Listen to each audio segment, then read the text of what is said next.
Assalamualaikum and welcome to another episode of Give It a Thought. Choosing a career is an important task, but it may also be a difficult one. In today's episode, we will try to provide valuable information, especially for those students who want to pursue their career in engineering fields. Today, my guest is Sir Rahman, who is a trailblazer and a principal of Times College. He is an outstanding chemistry teacher for over 30 years. He has done BE Mechanical Engineering from NAD and he had done MA from Ahan University. Welcome to my show, sir. How are you? Fine अल्हम्दुलिल्लाह। Sir, आज के show में हम discuss करेंगे उन students के career को जिन्होंने एफएससी इंजीनियरिंग प्री इंजीनियरिंग से की है एफएससी, और फिर आज के शो में हम उनको बताएंगे कि आफ्टर कंप्लीटिंग देयर इंटरमीडिएट उनके पास क्या क्या ऑप्शंस अवेलेबल हैं, वो किन किन फील्ड्स में जा सकते हैं, और अगर वो इंजीनियरिंग की ही फील्ड को कंटिन्यू रख रहे हैं तो कौन कौन से डिपार्टमेंट्स अवेलेबल हैं उनके लिए। तो प्लीज़ आपकी गाइडेंस उसके लिए चाहिए हमें। जिन बच्चों ने अभी एफएससी प्री इंजीनियरिंग किया है उन बच्चों के लिए एक तो अब बात ये है कि कोविड के बाद बहुत कुछ चेंज हो गया है और नई तरह की वर्क फोर्स अब चाहिए और एजाइल वर्किंग का वक्त आ गया है। जो पहले रिवायती फील्ड्स थी, जिस तरफ पहले बच्चे जाते थे उस तरफ भी जा सकते हैं। जो मदर फील्ड्स होती हैं जैसे electrical engineering, mechanical engineering, electronic engineering, उसके अलावा एक नई डायरेक्शन में अब ज़्यादातर लोगों को जाना चाहिए, क्योंकि अब ज़्यादातर आपको पता है इंटरनेट पे काम हो रहा है। तो कई यूनिवर्सिटीज़ मैंने चेक किया है, जैसे फास्ट एक कंप्यूटर की यूनिवर्सिटी है काफ़ी मशहूर, तो उन्होंने BS आर्टिफिशियल इंटेलिजेंस और BS साइबर सिक्योरिटी नए कोर्स पिछले साल से बच्चों को बैचलर लेवल पे ही उनमें एडमिशन्स दिए हैं। तो अब ज़्यादातर यही बात समझ आ रही है कि अब इस दौर में बिल्कुल नई तरह की वर्क फोर्स हमें चाहिए होगी और बच्चे अब गैर रिवायती फील्ड में भी जा सकते हैं। अच्छा, कोई बच्चे अगर मदर फील्ड में रहना चाहें जैसे मैकेनिकल इंजीनियरिंग, जैसे इलेक्ट्रिकल इंजीनियरिंग या इलेक्ट्रॉनिक इंजीनियरिंग, तो या सिविल इंजीनियरिंग, केमिकल इंजीनियरिंग, तो ये भी अगर उनके रोल मॉडल्स हैं, कोई उन्होंने देखा है कोई फैमिली में या कोई टीचर्स, तो और या उन बच्चों के अंदर कोई शौक़ है उसके टूल्स का, तो ऐसे बच्चे वो फील्ड भी कर सकते हैं और वो भी आगे लाइफ में कंटिन्यू आगे उस फील्ड को कर सकेंगे। और एक टेलीकॉम इंजीनियरिंग के बारे में मुझे ख़ास बात बतानी थी कि लोग उसको इस वक्त समझ नहीं रहे और बहुत कम इस वक्त पूरे मुझे लग रहा है कराची में 50 स्टूडेंट्स ने टेलीकॉम इंजीनियरिंग में एडमिशन लिया, जैसे almost last year different universities मिलाकर, जबकि पूरी दुनिया में फिनलैंड वगैरह में उसके बारे में अब चूँकि साइबर सिक्योरिटी हो या आर्टिफिशियल इंटेलिजेंस हो, तो उन सब में टेलीकॉम इंजीनियर्स की बड़ी ज़रूरत है और टेलीकॉम इंजीनियर्स को जॉब भी मिल रही है। और उस सिलसिले में मैं चाहता हूँ कि हमारे कुछ ऐसे PhDs हैं, उनसे बच्चे मशवरा ज़रूर करें बच्चे अपने कैरियर में, क्योंकि इस वक्त बहुत सारी फील्ड ऑब्सोलीट हो रही हैं और कोविड के बाद बच्चों को अपना स्कोप भी देखना है, उस फील्ड का स्कोप भी देखना है और अपना इंटरेस्ट भी देखना है। तो ये दोनों चीज़ें जब जहाँ मैच हो जाएँ फिर वो फील्ड बच्चे ज्वाइन करें। और ज़्यादातर तो मेरा जो मशवरा है, बच्चे जैसे आजकल नई फील्ड्स आ रही हैं, अगर बच्चे में उसका इंटरेस्ट है, टैलेंट है, तो वो करे। अगर नहीं समझ आ रहा हो तो फिर मदर फील्ड्स की तरफ जाएं, जिसके बाद राहें खुली होती हैं, जिसके बाद मज़ीद वो कोई फील्ड चेंज कर सकते हैं, मास्टर्स किसी और फील्ड में कर सकते हैं। सर, NAD यूनिवर्सिटी में जो डिपार्टमेंट्स हैं उन डिपार्टमेंट्स में जो है नंबर 1 रैंकिंग किस डिपार्टमेंट की है, किसका ज़्यादा स्कोप है, थोड़ा सा प्लीज़ ये भी गाइड कीजिए हमें। NAD यूनिवर्सिटी में सबसे ज़्यादा परसेंटेज पे लास्ट ईयर एडमिशन बंद हुए सॉफ्टवेयर इंजीनियरिंग में, क्योंकि वो इंजीनियरिंग काउंसिल से भी रिकग्नाइज होता है और वो सॉफ्टवेयर इंजीनियरिंग की तरफ गर्ल्स भी काफ़ी, उसकी वर्क प्लेस उनको सही लगती है कि लैपटॉप पे बैठ के बाद में काम भी हो जाता है। बाकी मैकेनिकल या इलेक्ट्रिकल के लिए तो बच्चों को ज़रा सा मुश्किलात का सामना करना पड़ता है। इसमें एक तो ये बात समझ आ रही है कि बच्चों को ज़्यादातर NAD यूनिवर्सिटी में जैसे सॉफ्टवेयर इंजीनियरिंग है, उसके अलावा मैकेनिकल इंजीनियरिंग भी ऐसी होती है कि अगर किसी बच्चों को फिज़िक्स में ख़ास चैप्टर है जैसे हीट या वेव्स या साउंड या वेक्टर्स या मैकेनिक्स, उसमें इंटरेस्ट है तो वो मैकेनिकल इंजीनियर बने। मैकेनिकल इंजीनियर अगर कोई बन रहे हैं तो वो आगे जाके कॉर्पोरेट सेक्टर में, कंपनीज़ में सीईओ भी बन जाते हैं। ज़्यादातर मैंने जो देखा है सीईओ का मैकेनिकल या इलेक्ट्रिकल इंजीनियरिंग उन्होंने की होती है और कॉर्पोरेट सेक्टर में आगे जाके एमबीए वगैरह करके वो भी काफ़ी सक्सेसफुल साबित होते हैं पाकिस्तान में भी। सर, ये दाऊद इंजीनियरिंग है, ये भी गवर्नमेंट रिकग्नाइज्ड है, गवर्नमेंट की ही यूनिवर्सिटी है दाऊद इंजीनियरिंग? जी, दाऊद भी एक गवर्नमेंट की यूनिवर्सिटी है। गवर्नमेंट यूनिवर्सिटीज़ में जो बच्चे पढ़ रहे हैं उनकी फ़ीस उनकी बड़ी कम होती है और डिग्री उनकी ज़ाहिर पुरानी यूनिवर्सिटी है, एलएमएनआई उनकी काफ़ी कई 100 साल हो गए जैसे एनईडी यूनिवर्सिटी को, इस तरह दाऊद भी काफ़ी पुरानी यूनिवर्सिटी है। यहाँ से भी बच्चे कोई भी जो भी इंजीनियरिंग करनी है बच्चों को तो उसके लिए ये भी ज़ाहिर है बच्चे कंसिडर करें।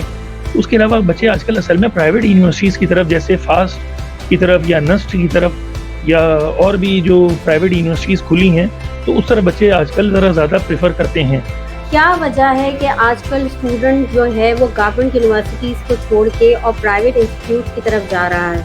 क्या गवर्नमेंट यूनिवर्सिटीज़ का जो लेवल है या उनकी जो फैकल्टी है वो उसका स्टैंडर्ड लो हो गया है या प्राइवेट ने अपना स्टैंडर्ड बहुत हाई कर लिया? असल में मैं जो देख रहा हूँ कि प्राइवेट यूनिवर्सिटीज़ में टीचर्स जहाँ अच्छे हों तो वहाँ ज़रा बच्चे जाते हैं और जिनका सिलेक्शन क्राइटेरिया टफ होता है तो वो यूनिवर्सिटीज़ ज़रा ज़्यादा बेहतर परफॉर्म कर रही हैं और बच्चे उन्हीं की तरफ ज़्यादा जाते हैं। उसके अलावा एक और भी है कि आजकल स्टूडेंट्स को मर्ज़ी की फील्ड में एडमिशन नहीं मिल रहा है एनईडी यूनिवर्सिटी में, यानी वो बच्चे जिस फील्ड में चाह रहे हैं उस फील्ड में नहीं मिल रहा, मगर उस फील्ड में उनको किसी प्राइवेट जो एनईडी से एफिलिएटेड है जैसे उस्मान इंस्टीट्यूट ऑफ टेक्नोलॉजी या सर सैयद यूनिवर्सिटी, तो इस तरह बच्चों को किसी और यूनिवर्सिटी में मर्ज़ी की फील्ड मिल जाती है, तो उस वजह से बच्चे प्राइवेट को ज़रा ज़्यादा प्रेफर कर रहे हैं। सर, तो उनकी डिग्री जो है वो उतनी रिकग्नाइज्ड होती है इंटरनेशनली? क्या उनका इतना स्टैंडर्ड होता है कि वो उनके क्रेडिट आवर्स को मैच कर रही है? जी हाँ, ये असल में ये जो पाकिस्तान में पाकिस्तान इंजीनियरिंग काउंसिल है तो ये सबके अम्ब्रेला में आती हैं सारी यूनिवर्सिटी, सबका कोर्स, और ये सब बच्चे जैसे ही इंजीनियर बनते हैं तो ये पाकिस्तान इंजीनियरिंग काउंसिल के मेंबर्स बन जाते हैं। तो वो खुद एक हायर एजुकेशन कमीशन भी इनको रिकग्नाइज़ करता है और एक वाशिंगटन अकॉर्ड साइन हुआ है। अब ये बच्चों को पाकिस्तान से बाहर जॉब मिल जाती है, तो पाकिस्तान में थोड़ी इंजीनियर्स के लिए बाहर भी उनको काम करने में आसानी है, बाहर एमएस वगैरह भी कर लेते हैं बाद में जाके बच्चे।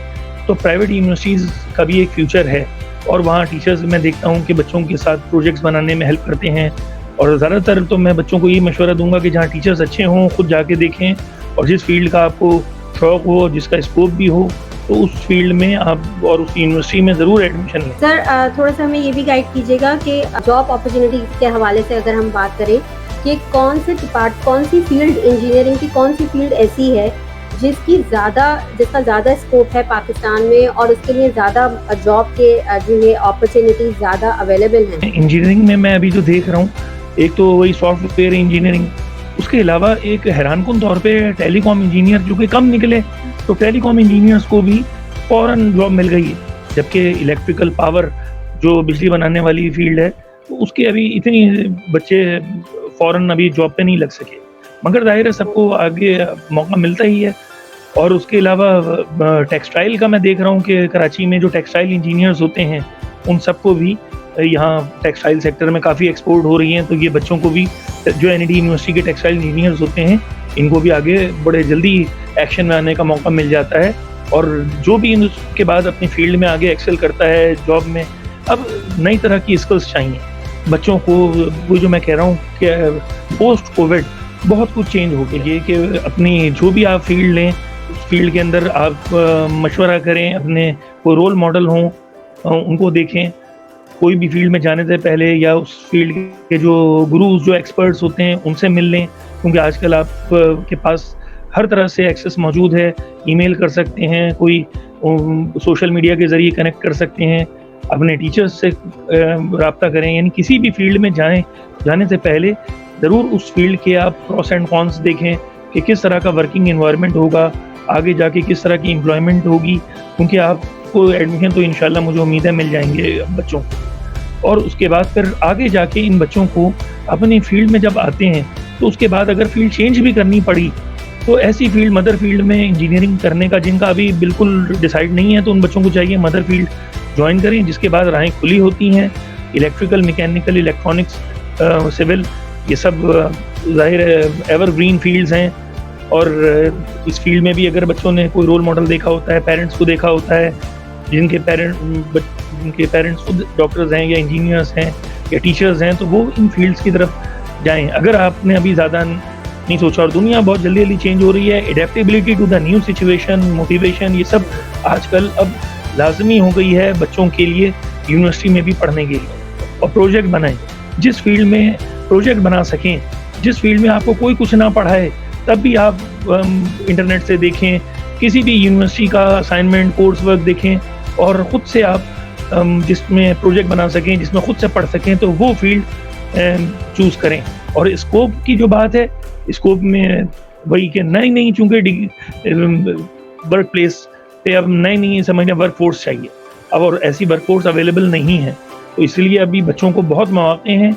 और जिस चीज़ को बच्चे, जो उनकी हॉबी है, जो किसी बच्चे की हॉबी है, अगर वो हॉबी और उसका यूनिवर्सिटी की पढ़ाई दोनों सेम हो गई, तो वो लाइफ में बहुत खुश रहे। जो बच्चे केमिस्ट्री बड़ी लाइक करते हैं, तो उनको चाहिए केमिकल इंजीनियर ज़रूर बने। केमिकल इंजीनियरिंग भी एक मदर फील्ड है और प्रोसेस है, और उसमें भी बहुत अच्छी जॉब के मौके हैं, और सब आहिस्ता आहिस्ता होता है, स्टेप बाय स्टेप होता है। ये नहीं कि भाई आपने डायरेक्ट जैसे बीई कर लिया तो आपका फौरन फ्यूचर सेट हो गया, और आपको आहिस्ता आहिस्ता स्ट्रगल करते हुए इंजीनियरिंग के बाद आप फिर अपनी जगह बनाते हैं लाइफ में, और उसके बाद फिर कुछ मास्टर्स भी होता है, और उसके अलावा आप जॉब में भी दूसरी स्किल्स चाहिए जिसके ज़रिए आप एक्सेल करते हैं। खाली पढ़ाई करके आप कामयाब नहीं हो सकते हैं, मगर जिस फील्ड में का इंटरेस्ट हो, जैसे जिनको भी केमिस्ट्री का इंटरेस्ट है, हमारे कुछ ऐसे स्टूडेंट हैं जो केमिकल इंजीनियरिंग लेते हैं, और मैं देखता हूँ केमिस्ट्री के बड़े अच्छे उस्ताद भी बन जाते हैं। उसके अलावा साथ साथ वो टीचिंग फील्ड बड़ी ज़बरदस्त है गर्ल्स के लिए भी, क्योंकि इसमें पार्ट टाइम आप काम कर लेती हैं। तो जो भी इंजीनियर बने, उसके बाद इंजीनियरिंग यूनिवर्सिटी में आप एज टीचर भी सर्व करने की कोशिश करें, और अभी भी साथ साथ कुछ थोड़ा बहुत और उसी फील्ड से रिलेटेड वही प्रोजेक्ट्स बनाएं, मेहनत करें। और सबसे पहले तो मैं वही चाहता हूँ कि बच्चे कौन सक्सेसफुल रहेगा, कौन खुश रहेगा, जो अपनी रिश्तेदारियाँ भी निभाए और जो अपने आप को भी खुश रखे और अपनी फील्ड में आगे जाए, तो वो उसके लिए अब इस वक्त ज़िंदगी में मशवरा लेना बहुत ज़रूरी है। जो जैसे मैं एक दो टीचर्स का नाम कोट करता हूँ, जैसे हमारे एक डॉक्टर इंजीनियर जवाद अहमद है, फिज़िक्स डिपार्टमेंट के टाइम कॉलेज के हेड हैं। उसके अलावा ये भी मुख्तलिफ यूनिवर्सिटीज़ में हैं। इसके अलावा और भी बहुत सारे टीचर्स हैं मुख्तलिफ यूनिवर्सिटीज़ के। बच्चों को चाहिए किसी ना किसी तरह पहले उनसे रब्ता कर लें। ये सब बिल्कुल बच्चों से मशवरा देते हैं बच्चों को, और कैरियर काउंसलिंग अगर सही हो गई बच्चों की, तो फिर वो लाइफ में खुश रहेंगे और सक्सेसफुल साबित होंगे। सर काइंडली ये भी बता दें, आपने टेलीकम्युनिकेशन इंजीनियरिंग को रेकमेंड किया स्टूडेंट्स को लिए, ये किन किन यूनिवर्सिटीज़ में ऑफर किया जा रहा है ये कोर्स, ये डिग्री? ये बहुत सारी प्राइवेट यूनिवर्सिटीज़ में भी है और एनईडी यूनिवर्सिटी में भी है। तो एनईडी यूनिवर्सिटी से करनी चाहिए क्योंकि फ़ीस भी कम है, रिकग्नाइज्ड है, मेन कैंपस में पढ़ाई जाती है एनईडी के। उसके अलावा इसमें अभी इस वक्त मैंने जो चेक किया 50 स्टूडेंट्स का, जो तकरीबन पाकिस्तान कराची में थे, तो 50 के स्टूडेंट सबको तकरीबन जॉब मिल गई हैं। और यही असल में साइबर सिक्योरिटी और आर्टिफिशियल इंटेलिजेंस की तरफ जाएंगे। या कोई भी इस वक्त बस समझ लें कि अब 4 साल बाद 5 साल बाद की वर्क प्लेस डिफरेंट हो, और दूसरी तरह की अब सबको इंटरनेट पे ही सबका काम है। तो इसीलिए बच्चों को चाहिए कि जो भी पढ़ रहे हैं ऑब्सोलीट हो सकती है चीज़ें, बच्चे ओपन टू चेंज रहें और ख़ुद से आगे लर्निंग की आदत डालें। जो 4 साल में यूनिवर्सिटी में पढ़ाया जाएगा वो स्किल्स होंगी, वो स्किल्स आपको आगे आपने जो पढ़ा उसकी ज़ाहिर है कोर्स वर्क चेंज हो सकता है, मगर बच्चे को खुद चेंज को एडेप्ट करना आ जाए। बल्कि मैं तो समझता हूँ अब चेंज एजेंट्स की ज़रूरत है। ऐसे बच्चे हों जो एजेंट्स फॉर चेंज साबित हों। जैसे ही पढ़ के निकलेंगे तो फ़ौरन बहुत ज़बरदस्त काम नहीं होगा, मगर वक्ती तौर पे परेशान नहीं होना है, बल्कि अपने लेकिन कामयाबी बच्चों को कभी स्लो मिलती है, कभी कामयाबी बहुत जल्दी मिल जाती है, और बस आपको फॉरवर्ड मूव करना है। Thank you so very much, sir, for your time and for your valuable insight you have shared with us today. And don't forget to like and subscribe my YouTube channel. Stay tuned. Allah Hafiz.